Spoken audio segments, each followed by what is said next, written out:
Good morning. I hope you can hear me loud and clear. Dzień dobry. That's about the only Polish I speak. So we're here today to talk a little bit about the fact that we're not alone. And this is not about extraterrestrials. This is about the fact that we are really not alone. And I'm speaking to you as a fan, as a friend, but I'm also drawing on the work that my teams do. We help GBSs to expand, consolidate, and locate around the world. And my clients, actually, as they do that, they will look at Krakow, but they are looking at other options. And if I might come back to Rakesh. Rakesh said he got irritated with the fact that in Poland he finds that our sector is much complacent. Let me flip that coin. I do agree, but people in Vilnius say the same thing. I think that the problem we really have here in Krakow, or in Poland, we really believe that we're God's gift to mankind, and that after she was done creating us, whatever was left over went to the rest of the world. This is absolutely not the case. So, what is happening? And this is taken from a PwC survey of Aspire Center heads, and it really talks about the global developments. Think about Gen AI, think about different workplace strategies, think about how people have different attitudes and anticipations for how they work and where they work. And around half of the center heads that have responded, 43 point something %, says, well, these global trends will weaken our position. An equal number actually says, no, this is good for us, we'll come out stronger. And then, of course, there is a group of around 15% that says these global developments will not really impact us. When we're looking at the future for Kraków, and you as Aspire Center heads have said that actually more than half of you believe that the future is good, will be a strong hub for tech, strong hub for business services, and only a small 6% believes that Krakow will decline, its role will decline. What are the weaknesses or the challenges that need to be overcome for Krakow to grow? Well, you can see it. We need to do something about costs. We need to fight other locations, emerging tech hubs, and of course, there's the eternal talent problem. That's your view. But research by the Shared Services and Outsourcing Network showed that 1 out of 2 center heads globally expects to need to address location in the next 2 to 3 years. That could be expanding, relocating, or consolidating. So you're not alone in thinking about your location. Many center heads globally do so. Now, let's spend just one moment on what's happening. And the graphs here are based on data by the Financial Times. And it shows where over the last years, companies have been going. The top graph is for North American-owned companies. The bottom graph is for Western European-owned companies. So what do we see over the last 5 years? North America, back in 2019, pre-COVID, the dark bar is actually relocating, expanding business services in North America. So onshoring 5 years ago was the top shoring strategy for North American companies. Fast forward to last year, most of the shoring businesses that were created by North American companies went to the purple bar. The purple bar being Asia Pacific. And of course, the other one is Latin America. Now, Latin America, you should understand, was relatively late as a geography to come into play for GBS. The low-hanging fruit, the volumes, were, of course, onshore and here in Western Europe. Now that that has been successfully tackled, Latin America is a key focal area, not just for North American companies, but also for Western European headquartered companies. As you see, 5 years ago, there was a significant amount spread almost all over. And if on the top line you see the green, that will be for shoring into the larger Europe. The bottom graph actually shows us the light green is shoring into Central Europe, the dark green is shoring into Western Europe. And what do we see? Actually, what are European companies doing? Western European companies, through the last 5 years, they have increasingly been creating delivery centers onshore in Western Europe and to a smaller extent into Central Europe. So that's the big picture. That is where companies are going, voting with their feet. Now, on a global level, no surprise, Asia-Pacific, you see it on the right-hand side of your slide, leads in number of delivery centers. North America, many of the centers listed here, it's SSON research, are actually domestic serving centers as well. Small wonder, given the huge North American market, that there's so many delivery centers in North America. But if you look at Western Europe and Central Europe combined, actually the total number surpasses that of North America and ends up at around 80% of the number of centers developed or actually located in Asia Pacific. Now, what does that number tell us? First of all, if you would divide that number by the population, there is like an overdensity of delivery centers here in Europe. That could mean two things. One, we've got a lot of awfully smart people that actually are able to attract frontline business work to their centers. The flip side interpretation is that we have too many centers and that we could be expecting a consolidation of existing centers, which could be good news for some of you in the audience and which also could be a challenge for others in the audience. So the question is, where do we play? Where do we stand? Now, what my team has done, they've gathered data on cities that have centers that either service Europe and or global. So basically, all the cities here, one way or the other, are in your competitive bandwidth. There's around 30 odd of them. Then we looked at how many delivery centers do you find in each city, and we categorized them into 5 groups, each time taking the big step from one category to the other to define the limit. And actually what you see in the big picture of things, you're a sweet little Krakow, of which I think the world, of which you think the world, on the global stage is a tier 2 destination by number of centers, okay? I would have hoped that research showed you in tier 1 because I want to get out of here alive, but these are the facts, and the facts do not lie. Of course, there's a group of mega cities. All of them are in Asia Pacific. Small wonder, big centers, big cities, incomparable with what we have here in Europe. Krakow, in its tier 2 division, plays with a couple of other European destinations. Think Barcelona, think Budapest, think Madrid. It's also in the same league internationally with cities such as Mexico City and San Jose. Now, you might say, we don't compete with them. You do compete with them. Some of the centers, members of this association, have relocated work from Krakow to Mexico City.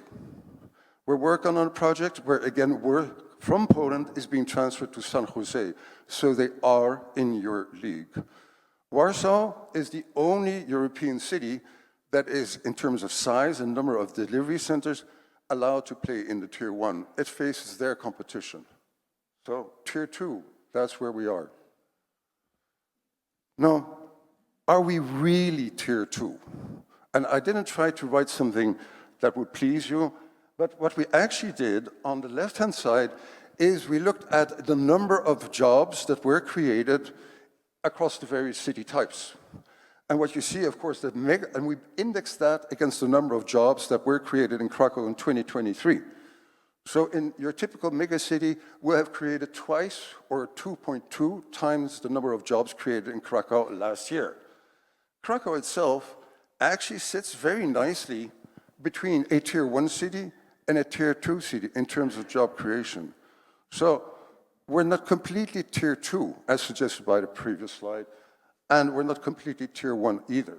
We're in good company. Now let's move over to what happened since 2006, and how have cities evolved in terms of job creation? And that is what the line graph on your right-hand side shows you. So we indexed the starting point at 100, and we just started adding. So what we see here, the red line being Krakow, is that Krakow actually, in terms of jobs being added every year, outperforms all of its competitors except for Tier 4 cities. But Tier 4 cities, as you remember from the prior graph, are competing in a completely different bandwidth. So the message here is we're Tier 1, Tier 2 in terms of job creation, but we have been creating so many jobs, everybody behind us bites the dust. So that's good news. How did we do that? The question is not how did we do that, we're going to talk about the future. And on this graph here, consultants like to make things simple. So horizontally, you have the number of delivery centers per city. Again, we index Krakow at 100. Small surprise, Manila is far larger. And we have cities like Warsaw, which is larger as well, with a little red dot. And what you can see is that in the European EMEA scheme, all the green bubbles, we're actually doing quite well. We have a fair number of delivery centers. We have a fairly sized ecosystem. But then, costs are important. Costs will always be important. No matter how much we talk ourselves into the fact that we're about value creation, your CFO, the CEO, will look at what is the cost of that value. So vertically, again, we put center cost, the average center cost, so that's for 100 people across finance, marketing, procurement, legal, etc., and rent. And there, indeed, we see that Krakow, in terms of cost, actually is more on the upper end of the spectrum. There are cities that are more expensive. Now, size of the bubbles are important. Size of the bubbles is indicating the number of people that self-label themselves in LinkedIn as working in one of the 7 typical shared services GBS functions. And then what shows the graph again, Krakow isn't that big. And I'm not looking at the green bubbles that are Asia-Pac, blue bubbles, I'm looking at the green bubbles, where we see that we have cities like Madrid, Barcelona, Lisbon, Warsaw, Prague, they're bigger than us, but maybe we shouldn't be worried because they're also vertically higher up, they're more expensive. What we could be wondering is, what about a Sofia? What about a Bucharest? What about a Budapest? They are lower costs and the size of their bubble is larger, so they have talent pools that we can only dream of. That could be a threat for our centers and for the future of our city.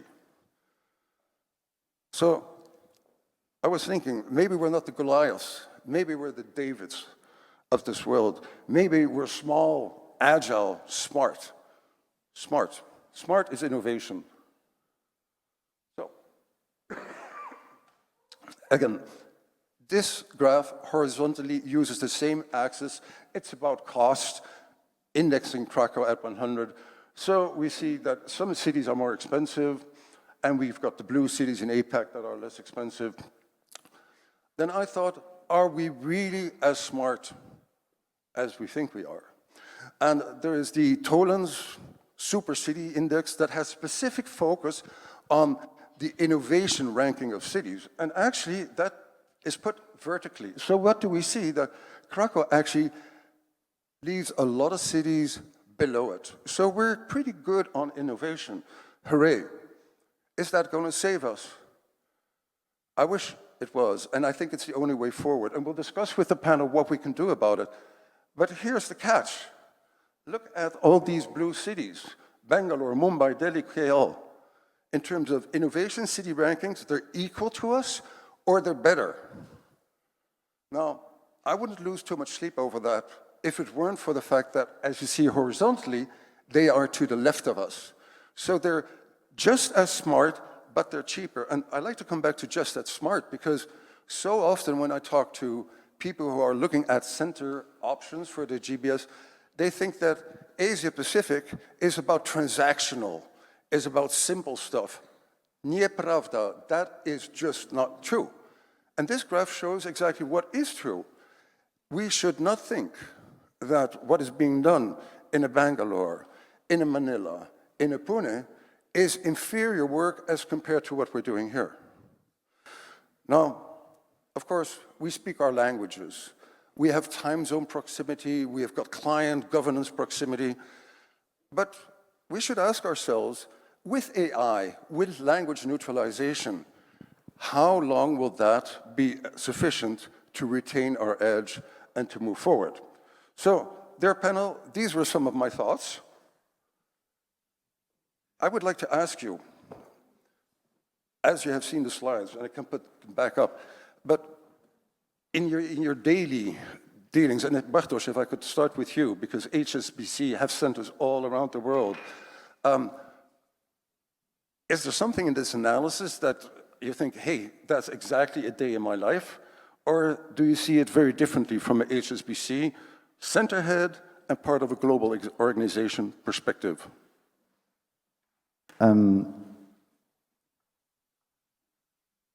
I think that, first of all, it is difficult when you spend an hour nodding when Rakesh was presenting, right? You know, and actually all of the phases, you can't say it that you know that you don't really agree with that. I would say that we can't be really passive, right? And what Przemek mentioned, Rakesh mentioned before, what does it really mean for us? Yeah? So when I'm talking to the business, HSBC business, the banking, I know that you know, for a couple of next years, the profitability prospects will change. What does it mean? We'll be looking much more on the costs.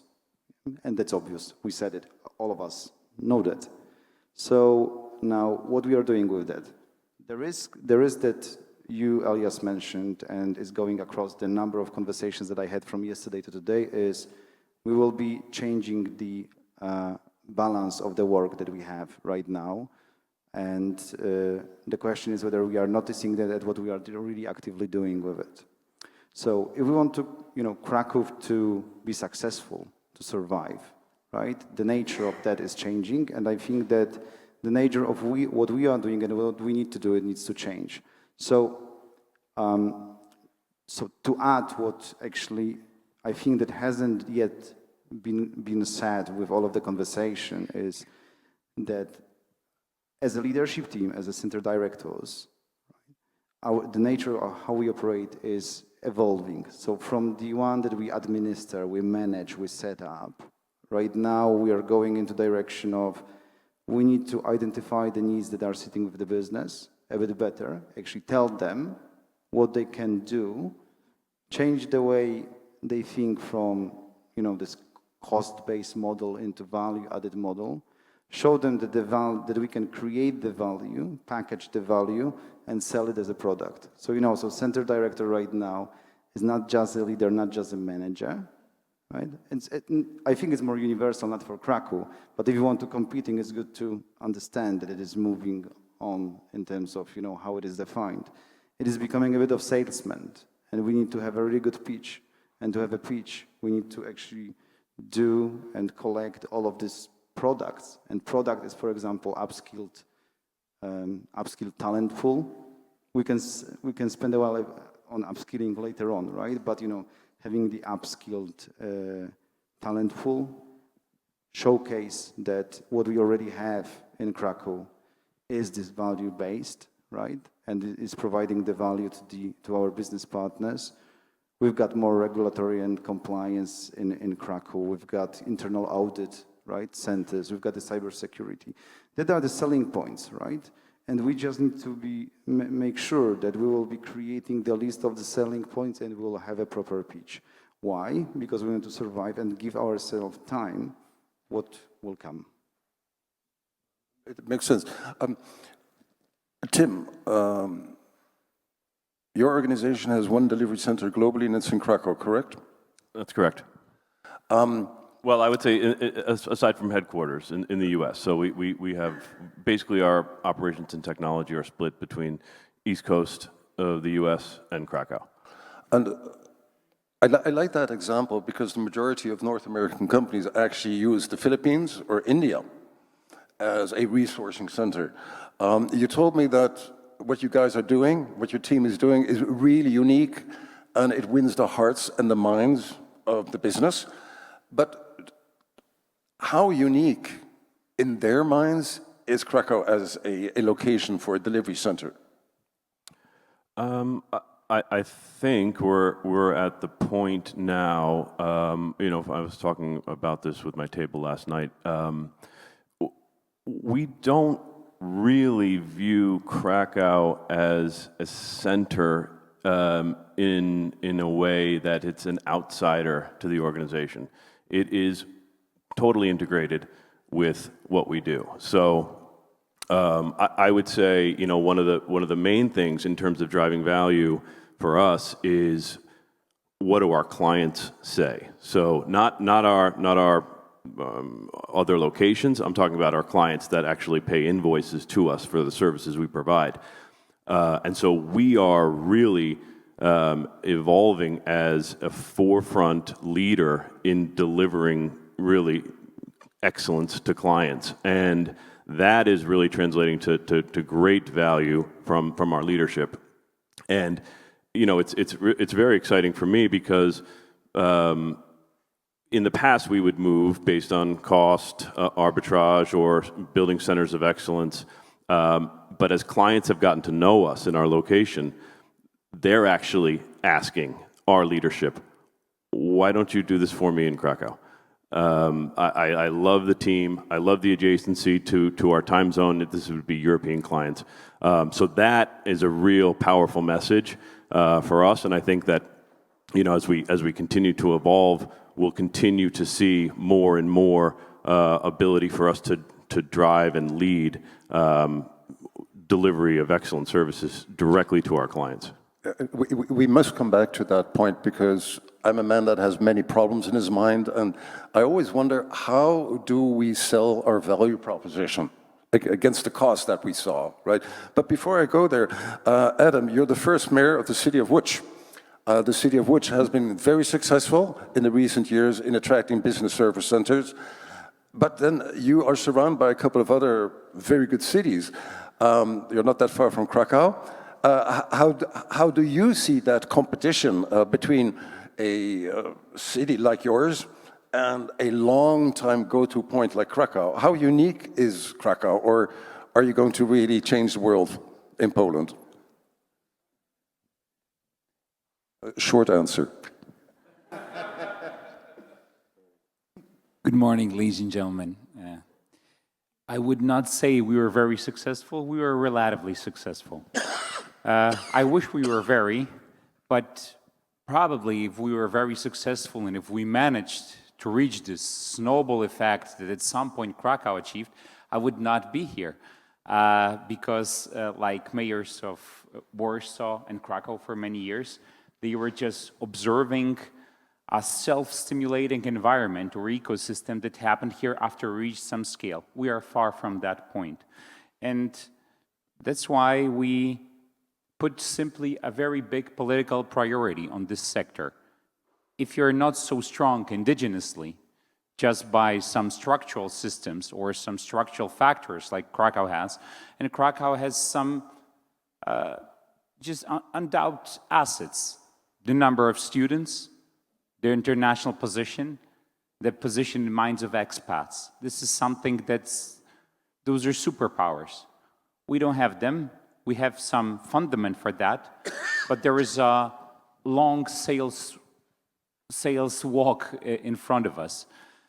I'll just mention you one example, especially it refers to American companies. For a couple of years, I used to work in corporate transactions, and I was a strong advocate of Łódź and Silesia because I was mostly focused on the industrial ones. And I had a client from Texas, a pharma company, and they said on the first call, Adam, we want to be in Warsaw. I asked them, why Warsaw? I don't know. This is the only city I know. All right. His name was John. By the way, very nice guy, Ivy League diploma, very smart. But I said, you know, from the industrial perspective, just think about central Poland and Silesia. all right, why not? But you just have to provide me all the data because I don't know anything about those places. And we provided him data. In the end, he chose Łódź by accident. But it showed me one mechanism, that Poland itself has so many strategic advantages. There are various places, one of them weaker, one of them stronger, but awareness of it and the place where you locate your certain business is often of a secondary meaning. It's a similar mechanism what happened in Texas in recent years, which is the most successful, at least economically or business-wise, state in the US. It was not like that there were hundreds of thousands of educated, skilled people, jobless, walking on the streets of Austin and San Antonio. But simply, there has been made a strong political decision by, I think, Governor Greg Abbott and mayors of those cities. They did very strong tax breaks, and huge flow of capital attracted another one and another one. And right now, when you look at the numbers of Texas versus, for example, California and New York, they are far better. So it's, in my opinion, communication, promoting, and as banal as it may sound, finding some unique selling point, whatever it may be, is should be the priority, and especially from people who are big global corporates, because for example, the experience or example of Barry Callebaut or McCormick and Wood said, even though our ecosystem is way more shallow than the one in Warsaw, Yep. if you create a certain amount of well-paid jobs, the people follow. And this is the huge asset of Krakow, that they already have the bulk. And I wish we were in their place at this point, and maybe we will one day. I thank you very much for your honesty on that. It is true, Krakow has recognition in the marketplace, and a very positive one. But you said it in your surveys, the data show it, we have a bit of a talent crunch. And what I showed you were professionals working. If you look at the undergraduates coming to market, Krakow doesn't look any better. In fact, it looks worse. Przemek, you've been very active across centers here. Sorry, Elias, can I your get time one is up, Mr. sentence? Mayor. But just comment on what you've just said. One sentence, I swear to God. I saw the report by McKinsey about the biggest foreign direct concentration for last year. And guess which city in Europe was that? It was not Cluj-Napoca, nor Łódź, nor Krakow. It was London. And no matter what you're going to say, London is not a not saturated market. And still, the capital attracts further capital. So I would not fully perceive it as something negative, this talent crunch. Talent crunch. Przemek, on that topic, you worked across many centers. You know the sector very well. And so we are limited. We have a glass ceiling in terms of talent. There's another limitation. There's a lot of unrest in the world today. So the CFOs will try to hang on to their cash. These two make up the perfect storm. We will need to do more with less. So Przemek, on talent, on the glass ceiling, how can we do more with less? And please give us some ideas, your personal ideas, that center heads can take home and start working on next month. I'll be brutal, okay? I'll start with quoting the Norwegian proverb. They say a fish starts to rotten from its head, not from its tail. And actually, the first issue we have is the question of the leadership in Krakow, to be frank. And leadership is very important. Leaders create the perception of the value. Leaders can promote, advertise.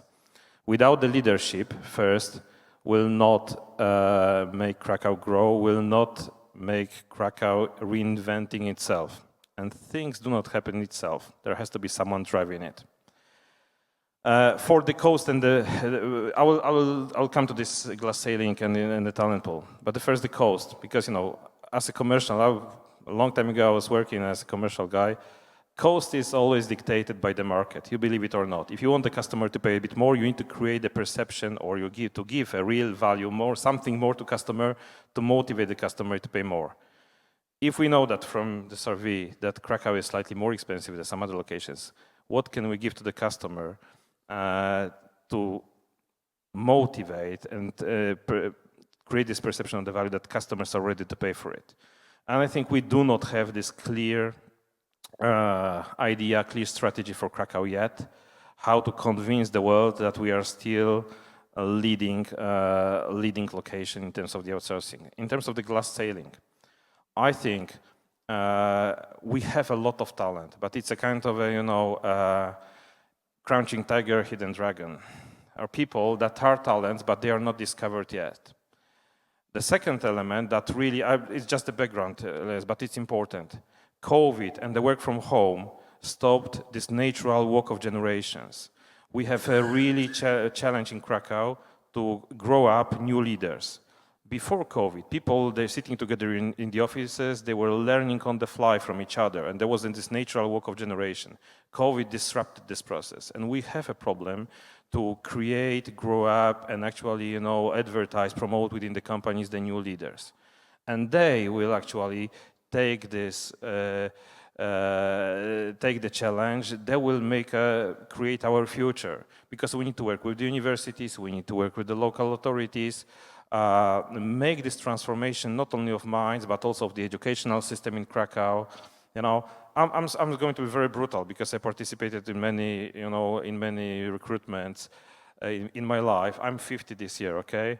I can't imagine that graduates from the universities today, they have any issue with English language or Excel, advanced level, something like this, and they still have. So this is something really, I'm shocked, Guys at my age operate Excel, with Visual Basic much better than some graduate from the University of Economics. It's a disaster, okay? Let's be open. So what we need to do, and I take it just as a lesson learned, we need really to push all the environment leaders to be more active, promoted, to break this glass ceiling and actually upskill our people, but upskill in a different way. They don't learn the same way as we are learning. So universities and all the environment that is actually contributing to the transformation upskilling has to change and has to take this challenge together with us. You said a lot. Yeah, I know, sorry. No, that's perfect, right? Freedom of speech. The two things I'd like to dovetail into, you mentioned leadership. And what has struck me during many years, and thank you, Tom Barnett, for telling me who are leading which centers in your excellent catalog. But if you look at center heads in Poland, the majority is Polish.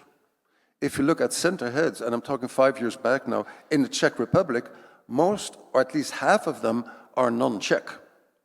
So for me, that Polish ratio is a sign of strength of leadership. But when I speak to ABSL Czech, they say, no, you got it all wrong. It just shows how more international we are in the Czech Republic. So it is about selling. You also meant pushing.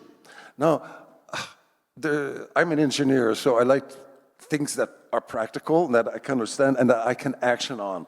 So a value proposition, we need to push. But I'd like to come back to you, Bartosz, because Tim says that business are asking for his help.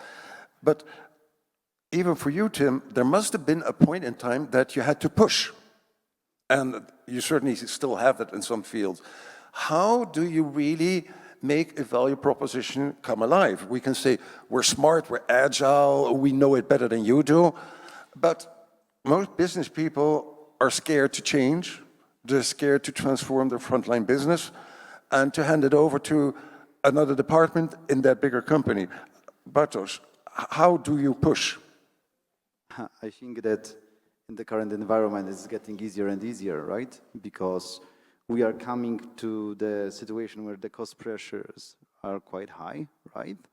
And it is actually to our headquarters, right? Our key places we operate. So I think that from our perspectives, we've got, with HSBC, it's 15 years right now that we are on the market. We've got the understanding of the business, or at least we should have. Yeah? So if we've got the understanding of what they do, we understand what is still within our business partners, what is, sitting in the markets. which is really close to the heart of our leaders. So you don't really want to let it go. So the question is, how you would convince in the current environment that it should go? Yeah. So, and in here, it is about, creating this product that you can sell, however it sounds, right? Not dehumanizing that. But what resonated with me, because an element of that is an upskilling. And I've got a really big problem with upskilling, right? Because practically, upskill is a mindset, right? You want to upskill or you don't want to do that. So if you don't really show your people that they need to upskill, yeah, because there will be consequences of not doing that, then there is not really a great future, for them. So, and what Przemek said yesterday when he was presenting, he mentioned, if you're not upskilling, you're not learning, and you're not trust, simply you will lose your life, right? That was one of the elements. Yeah. So I don't think that we can be so radical within within our industry. But the question is, what is the method that you will communicate and convince, right? That moving on, if you don't read the change that you are perceived, and that you will not really change the way that you're upskilling, and then that you will not really properly communicate that you upskilled. Yeah, because that's a quite important. That's your selling point. Then, not necessarily there is too much. Yeah. So I think that, from the perspective of what we need to do as a leadership team is to, first of all, I think that we already identified that. The second is, what is our strategy, how we are to practically do that? Because then you are creating something that is a value added to the organization. You understand the needs, you want to close the gap, and then you've got the way to close it, right? That's that. If I can add, so it's something, this idea of when there's this debate about where a particular function should reside. It's a live conversation right now in my organization, and Przemek said before the panel something about Krakow managers or Polish managers are more introverted, and I don't find that really at all. In fact, they're very direct for our organizational style, and so for us, a lot of the learning curve as we develop people is to understand how to navigate and influence in our organization. So that's really one of the things that I'm really focused on is, for myself as well, but for all my leaders coming up, how do you make a case? And it's really about building networks of trusted people amongst the organization, getting their buy-in, and then driving it forward in a what we call a maze-bright way. So I would say I was working with someone about a frustration they were having about they're making a case that we can do more, we should do more. My advice to her was, I see your statistics and I understand the math. I think you can play this relatively passively. You win. When you look forward, you're going to win. It's not going to be worth making a fight about this. You have to be, that's really part of the upskilling, and especially for my organization, is how to navigate and how to influence the organization. There are different ways and different circumstances and different people that you need to get on your side, and that's a long process of skill building. Thank you. 2 weeks ago in Gdansk, we had a conversation about how to win the trust of the business. And of course, it's about factoids, but it also boiled down to one thing: communicate. Now, and it's exactly what you're saying, building trust, engaging with them. Just to get my consulting timesheet mind around it, what proportion of your time do you actually spend on communicating? Can you say something? Is that half a day a week, or just to make life practical for us? Oh, I would say 80% of my job is communication. So I'm always different forms, different styles, different. My organization. I'm sure many. It's very much relationship based amongst the constituents who run businesses and all the way down below.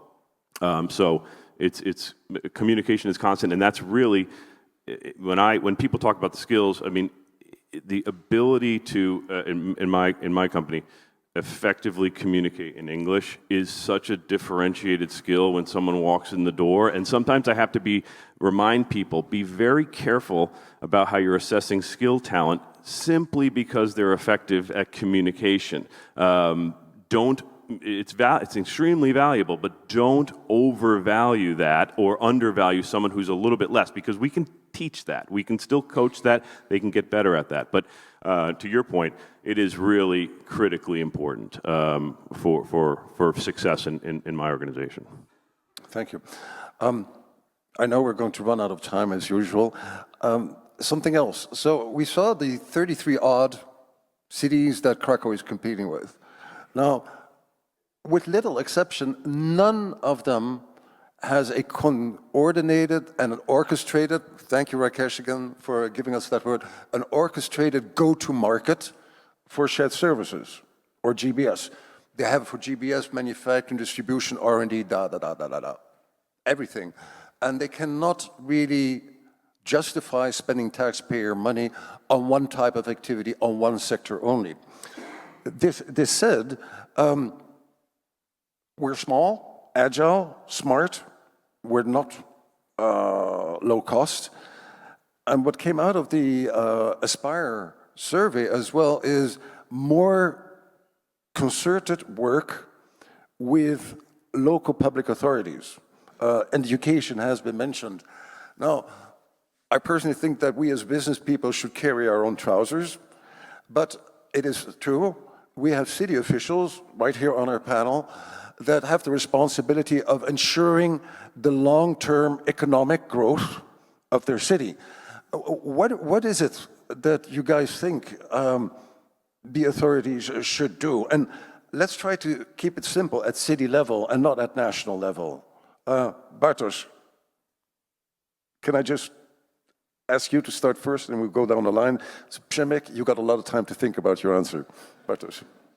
So, I think I think we spent a while with Adam yesterday. It's getting better, right? That's one. The second is supporting the academic partnership, right? I think, and setting up the expectations. That's what Przemek mentioned, right? There should be, when we work together with the universities, there should be some expectations. So we should have actually the platform that we can transfer that. And it is a bit of symbiosis, right? I would say. We grow, you grow. Your brand is better if our brand is better in Poland. So it is like, I think that being closer on that and understanding each other, that would be the move forward. Mr. Mayor. I'll just provide a very short, but in my opinion, a very relevant quote, even though it's a quote of a pretty controversial guy called Jack Walsh. He said that if you lead, you don't have to manage. And why do I think it's relevant to what my pre-speakers have said? Because oftenly, city officials, country officials both, they look at their responsibility in attracting jobs or economic development, and this is a fundament of every city in every area. Without jobs, basically you have no city. And if you lose jobs and you don't perform in the field of economic development, any location, no matter east, west, north, south, it fails. It's a fundament of existence. And people responsible, they look at their responsibility in supporting the business or adapting the educational system through the lenses of their direct department. And this is, in my opinion, a huge mistake, because the whole nature and the fundament of politics is to influence the reality via the tools that's provided to you by your role. And it means it gives you a huge power to initiate, to bring people, institutions together, even if this is not directly within your department. And if you look strictly executing your political role at your department, basically you cannot do anything because I cannot influence universities or schools, directly. It's a very complicated system. But if you bring people together, absorb knowledge from the key sector, I don't know what it is, it's probably different for every place, country or city, you can initiate a lot of things. And I don't want to brag about successes of ours because we also had some failures.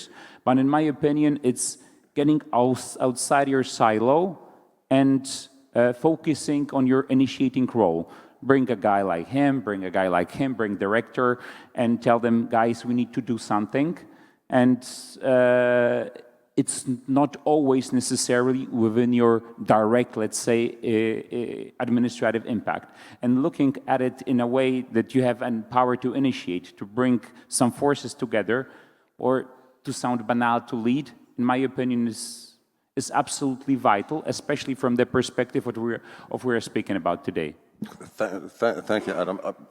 I like the practical side of what you said and outlining the impossibilities.